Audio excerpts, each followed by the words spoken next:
अशी चमचमीत पावभाजी खाण्यासाठी तुम्ही सुद्धा हॉटेलमध्ये जाता आणि बरेच पैसे खर्च करून येता, तर एकदा या पद्धतीने घरीच करून बघा ना. इन्स्टंट पावभाजी बनवण्यासाठी मी इथे इन्स्टंट पॉटचा इलेक्ट्रिक प्रेशर कुकर अमेझॉनवरनं घेतलेला आहे.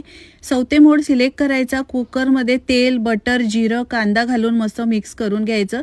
बारीक चिरलेला टोमॅटो घालायचा, मऊ होईपर्यंत मिक्स करून घ्यायचं. 2 चमचे आलं लसूण पेस्ट घातली आहे. घरगुती मसाले, पावभाजी मसाला घालून मिक्स करून घ्यायचा. आवडीच्या भाज्या, कसुरी मेथी, मीठ घालायचं आहे. बीट घालायला विसरू नका, यामुळे पावभाजीला छान रंग येतो. सगळ्या भाज्या मिक्स करून घ्यायच्या.